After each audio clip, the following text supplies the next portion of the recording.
Hello বন্ধুরা, ট্র্যাকম্যানস লাইফে তোমাদের সব বাইকে স্বাগত। আজকে অনেক দিন পর আবার নতুন একটা ভিডিও নিয়ে। অনেকে আমাকে কমেন্ট করেছিলে যে দাদা কোথায় চলে গেলে, কোনো ভিডিও নেই কেন, তারপর কি করছো। তো আমি আসলে এই কয়দিন ছুটি নিয়েছিলাম। তোমাদেরকে আগেও বলেছি যে আমার সামনে এনটিপিসি সিপিটি 2 আছে, লেভেল 2 আর 3। সারা বছর ধরে ফাঁকি মেরে গেছি, ঠিকঠাক করে পড়াশোনা হয়নি। তাই এই পরীক্ষার আগে কয়দিন একটু জাস্ট যে কয়দিন পারি একটু পড়ার চেষ্টা করছি। আর এখন আমি কামারকুণ্ডুতে আছি, এখানে থেকেই একটু পড়ছি।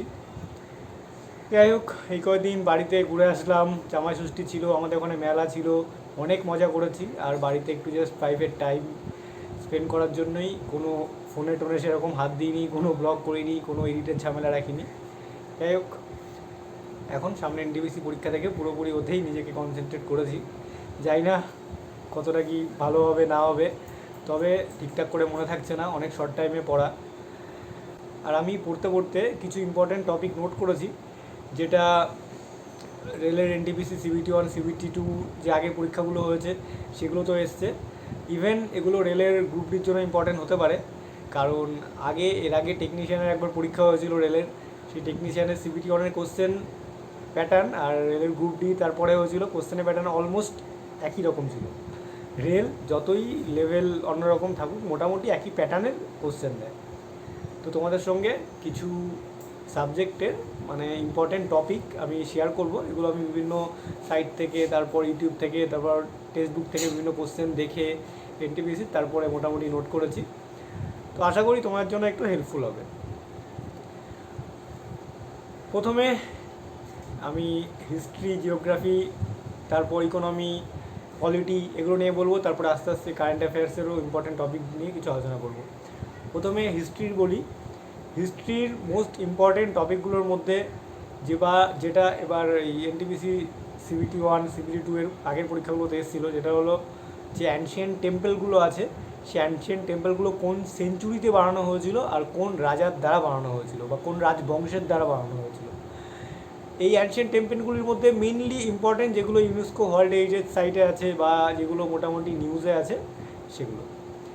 এরপরে এরপরে হরপ্পা সিভিলাইজেশনের যে শহরগুলো আছে সেগুলোর যে ইম্পর্টেন্ট ক্যারেক্টারিস্টিক্স, যেমন মহেঞ্জোদারোতে কী ছিল বা কী পাওয়া গেছে, তারপর কোথায় লাঙল পাওয়া গেছে, কোথায় বন্দর ছিল, এগুলো মোটামুটি সবাই একটু জানো। এরপরে যে মিডিয়েভাল ইন্ডিয়া আছে, মিডিয়েভাল ইন্ডিয়া বলো, তারপর অ্যানশিয়েন্ট ইন্ডিয়া বলো বা মডার্ন ইন্ডিয়া বলো, এর ক্রোনোলজিগুলো মোটামুটি ভালো ইম্পর্টেন্ট, যে কোন সালের কোন ঘটনাটা ঘটেছিল। যেমন মিডিয়েভাল ইন্ডিয়ার সুলতানি বংশগুলো নিয়ে কোন বংশ কোন সালের মধ্যে এসেছিলো, এই ধরনের কোশ্চেনও ইম্পর্টেন্ট। তারপর ইন্ডিয়ার যে ফ্রিডম ফাইটার আছে তাদের কিছু ইম্পর্টেন্ট যে আন্দোলনগুলো আছে সেগুলো, তারপরে কোন আন্দোলন কবে হয়েছিল, তারপর বিভিন্ন সভাগুলো, যে ভারত সভা কে প্রতিষ্ঠা করেন, তারপর হরিজন সভা কে প্রতিষ্ঠা করে, কবে প্রতিষ্ঠা করে, এগুলো ইম্পর্ট্যান্ট। এরপর জিওগ্রাফি নিয়ে বলবো। জিওগ্রাফিতে মেইনলি যে ইন্ডিয়া আর ইন্ডিয়ার যে নেইবারিং কান্ট্রিজগুলো আছে সেগুলো খুব ইম্পর্ট্যান্ট, যে ইন্ডিয়ার কোন কান্ট্রির সঙ্গে কত কিলোমিটার বর্ডার শেয়ার করেছে, তারপর ইন্ডিয়ার নেইবারিং কান্ট্রির কোনো নিউজে থাকলে সেটা।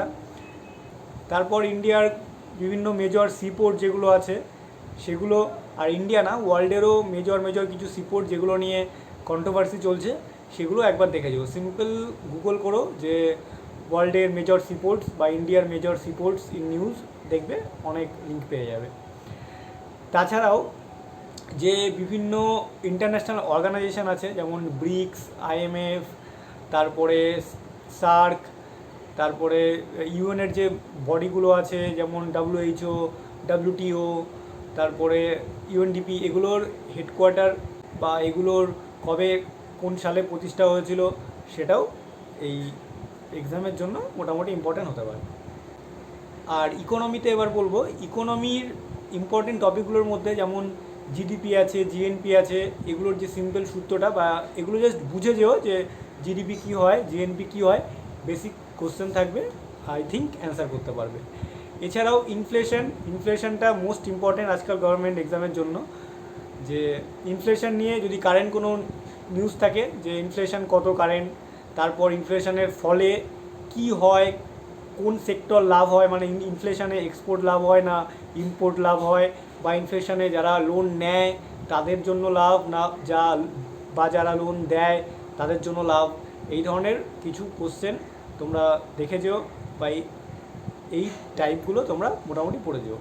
তারপরে যে ইন্ডিয়ার 5 ইয়ার প্ল্যান্সগুলো আছে, 5 ইয়ার প্ল্যান্স থেকে কোশ্চেন মোটামুটি দেখাই যায় এক্সামে, সব ধরনের এক্সামে দেখা যায়। 5 ইয়ার প্ল্যান্সের মোটামুটি ইম্পর্টেন্ট যে চেঞ্জেসগুলো হয়েছে মানে স্বাধীনতার পর, সেগুলো মোটামুটি দেখে নিও যে সবুজ বিপ্লব কোন 5 ইয়ার প্ল্যানে হয়েছিল, তারপর ইন্ডাস্ট্রি মানে তারপর ভারতের শিল্প বিপ্লব কোন 5 ইয়ার প্ল্যানে হয়েছিল, তারপর কোন 5 ইয়ার প্ল্যানে যে গ্রোথের টার্গেট অ্যাকচুয়ালি তার থেকে কম হয়েছিল বা টার্গেট অ্যাচিভ হয়নি। এরকম অনেক কোশ্চেন আছে 5 ইয়ার প্ল্যান, তোমরা খুলে দেখো, কোনো একটা স্ট্যান্ডার্ড বই থেকে পেয়ে যাবে। এছাড়াও যে ইকোনমির যে ইম্পর্টেন্ট পার্সনগুলো আছে বা ইকোনমির যে বিভিন্ন টাইপের ইকোনমি যারা ইন্ট্রোডিউস করেছিল বা ইকোনমিক বিভিন্ন যে রেভলিউশনগুলো হয়েছিল, সেই রেভলিউশন যারা করেছিল তাদের নামগুলো ইম্পর্টেন্ট। এছাড়াও ইন্ডিয়াতে যে ব্যাংকিং অর্গানাইজেশনগুলো আছে যেমন নাবার্ড, আরবিআই, এসবিআই, তারপর সেবি, এগুলোর কবে প্রতিষ্ঠা হয়েছিল বা এগুলোর হেডকোয়ার্টার কোথায়, সেটাও এক্সামের জন্য ইম্পর্টেন্ট।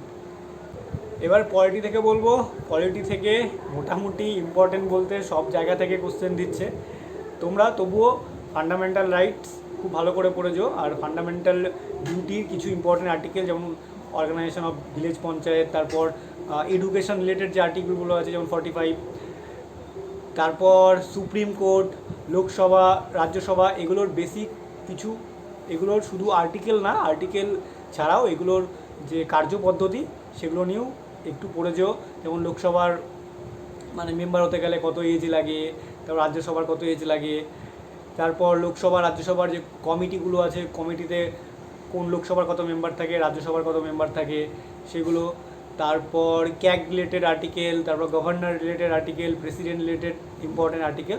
পলিটি মোটামুটি তোমরা সবাই জানো যে কী পড়তে হবে, পড়ে নিও। আর অ্যামেন্ডমেন্টগুলোও কিছু ইম্পর্টেন্ট যে অ্যামেন্ডমেন্ট সেগুলো পড়ো, অ্যামেন্ডমেন্ট মাঝে মাঝে পরীক্ষায় দেয়। এছাড়াও ন্যাশনাল পার্টি আর ন্যাশনাল পার্টির ফুল ফর্ম আর কি, যেমন টিএমসির ফুল ফর্ম কী, তারপর আইএনসির ফুল ফর্ম কী, এরকম কিছু ন্যাশনাল পার্টি যেগুলো আছে সেগুলোর ফুল ফর্ম আর তাদের সিম্বলগুলো, এগুলো পরীক্ষায় দিয়েছিল, তো তোমরা মোটামুটি দেখে নিও। এবার কারেন্ট অ্যাফেয়ার্স নিয়ে একটু আলোচনা করছি। কারেন্ট অ্যাফেয়ার্সে প্রথমেই আমি আর্ট অ্যান্ড কালচার রিলেটেড কিছু বলবো। আর্ট অ্যান্ড কালচারে কে কোন নাচের সঙ্গে যুক্ত, তারপর কে কোন শাস্ত্রীয় সঙ্গীতের সঙ্গে যুক্ত, কে কোন মিউজিক্যাল ইনস্ট্রুমেন্ট বাজানোর সঙ্গে যুক্ত, সেগুলো রিসেন্টলি পরীক্ষাগুলোতে দিচ্ছে। আর এগুলোর মধ্যেও যারা পদ্মবিভূষণ পেয়েছে বা পদ্মভূষণ পেয়েছে বা ভারতরত্ন পেয়েছে তাদের নামটা খুব ইম্পর্টেন্ট। আর কে কত সালে পদ্মভূষণ ভারতরত্ন পেয়েছে সেটাও দিচ্ছে। প্লাস রিসেন্ট 2-3 বছরের মধ্যে এই ধরনের কোনো আর্টিস্টের ডেথ হলে তারাও এক্সামের জন্য ইম্পর্টেন্ট। এছাড়াও সিএম, গভর্নর, তারপর যে বিভিন্ন গভর্নমেন্ট অর্গানাইজেশনগুলো আছে যেমন আমাদের ক্যাগকে, তারপর নাবার্ডের হেডকে, তারপর সিবিআইয়ের হেডকে, বিএসএফের হেডকে, এই টাইপের কিছু অ্যাপয়েন্টমেন্ট হলে সেগুলো বিভিন্ন যে ওয়ার্ল্ডের অর্গানাইজেশনগুলো আছে তাদের রিসেন্ট কোনো সামিট হয়ে থাকলে সেগুলো ইম্পর্টেন্ট ডেজ, তাদের থিম, তারপর বিভিন্ন প্রাইজ যেমন সাহিত্য একাডেমি, নোবেল, পদ্মভূষণ, পদ্মবিভূষণ, ভারতরত্ন, এগুলো, তারপর পরমবীর চক্র।